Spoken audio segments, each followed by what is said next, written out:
Summertime.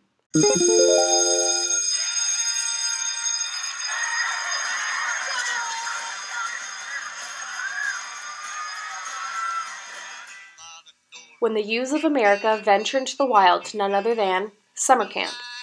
Filled with outdoor activities, campfire stories, camaraderie, and friendship, summer camp is seen as a place for children to be immersed in nature, develop new skills, and experience new things.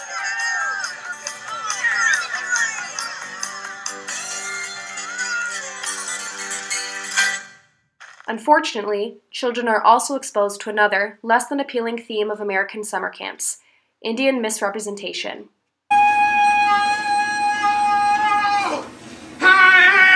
Wolverine! I am the Wolverine! Oh!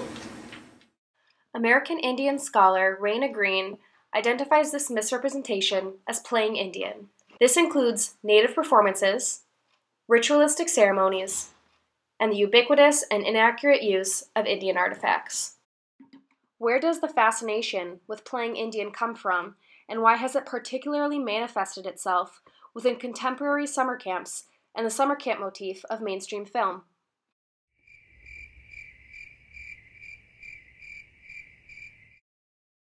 Many contemporary camp stereotypes in today's society originate from the development of scouting organizations in the early 20th century. As an outlet for both boys and girls to socially develop outside of their normal environments, camp became an idealized environment for children to learn new skills. How's that lanyard coming? Horrible. Meet new people, and express the wild tendencies otherwise frowned upon by their parents. In the words of Sharon Wall, playing Indian is an emotional outlet of intense experience not frequently promoted by modern child-rearing experts. In other words, it was permissible for children to act like savages, a word consistently used in contemporary culture to refer to Indians. Such behavior can be seen within the Disney film Heavyweights, set at Camp Hope. In what other context would it be appropriate to tie up and physically abuse your superiors the way these campers do? I hate you! You're awful! Please help me! Good boy, you've come to free me.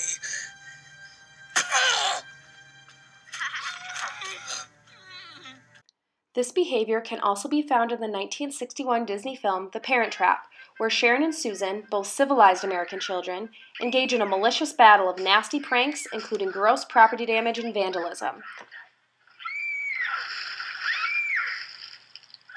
Much like the boys of Camp Hope, Sharon and Susan display less than ladylike conduct during their time at Camp Inch. This demeanor would not be appropriate in their California and Boston homes, but here at camp, it's another story. A story of misrepresentation in which savage-like behavior is directly associated with the Indian influences of camp culture.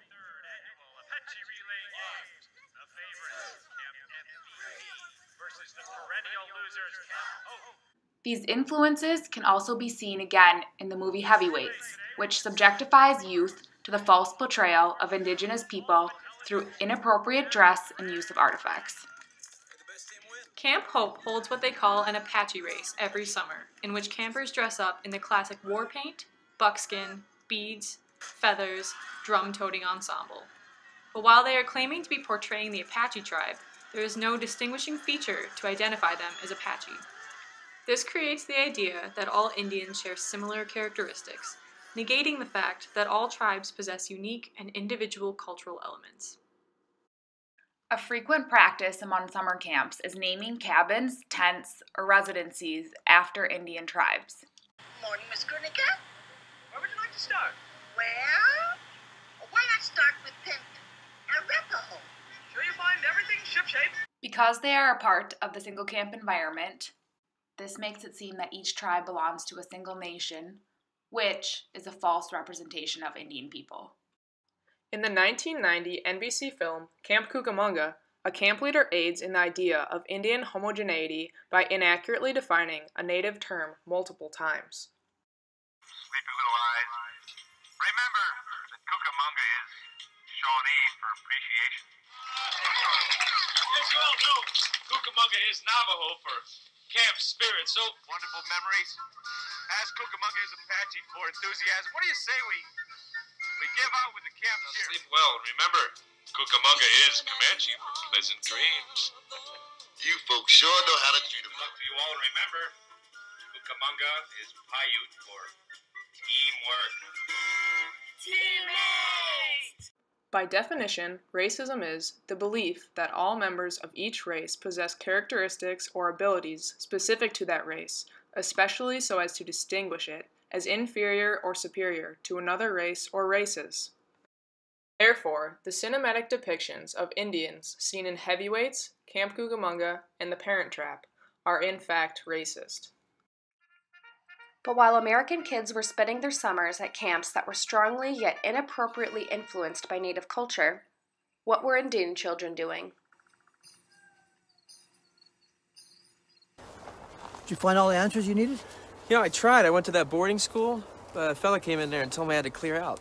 Whatever happened in that school anyway? A lot of unresolved things up at that school. Kill the Indian, save the man.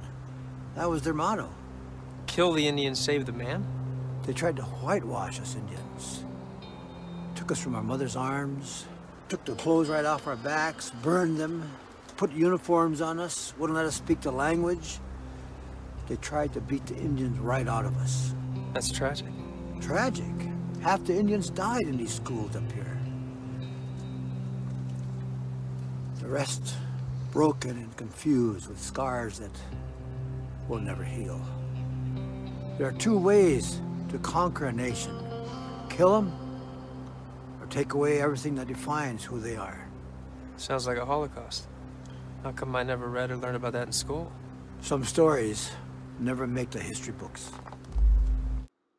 Beginning in 1879 with Carlisle Indian School in Pennsylvania, the Indian boarding school system was designed with the intent to take Native American children away from their families and raise them instead of around white, Euro-American teachers.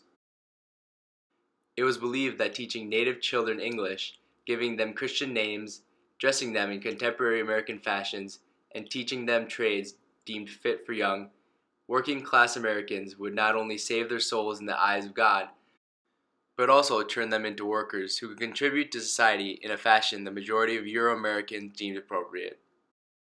This education system became widely adopted throughout the late 19th and early 20th centuries, basing their core values around the motto famously coined by Carlisle's founder, Richard Henry Pratt: kill the Indian, save the man.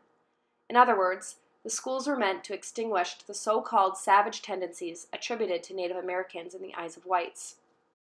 The boys were mainly taught physical trades such as farming and carpentry, while the girls were instructed in cooking, sewing, and housekeeping. When they came of age, usually around 16 years old, students were sent out to work in white communities. But despite their skills, many were turned away because of their race. This created a liminal space for young natives because the white world they had been forced to assimilate into did not accept them, and the native world where their families remained often became just as foreign. Some children were taken to schools hundreds of miles from their families, where they were forced to remain because they could not afford the trip home or were not allowed to leave. Children who were punished for speaking their native languages soon began forgetting them, or refused to speak them, so even in the event they did return home, they could not, or did not, communicate with their parents as they once had. These boarding schools were not like summer camps children so commonly frequent today. Unlike summer camps, where children choose where they attend, pick the activities and lessons they want to learn, and stay only for a few days or weeks, Native children were forced to attend boarding schools, had no choice in the lessons and trades they learned, and often went years without seeing their families. It's ironic when one considers the similarities and differences between Indian boarding schools and American summer camps. Many of the traditional and stereotypical elements of summer camps still recognized in contemporary society, such as canoeing, chanting, appropriating Native American culture through the use of buckskin clothing, words from indigenous languages, and war paint, were developed with the rise of the Boy Scouts and Girl Scouts of America in 1910 and 1912 respectively. These organizations saw certain Native American cultural elements as conducive to team, skill, and confidence building, ideas that are still perpetuated in the organizations today. Coincidentally, this rise of scouting was during the height of the boarding school era between 1900 and 1930, where assimilation of the native population became the primary goal of the U.S. government. Furthermore, while today's summer camps have become a free space for white children to experience wilderness, learn outdoor activities, and imitate elements of Native American culture, boarding schools were a place where Native children were forced to abandon any and every element of their culture for that of the white man.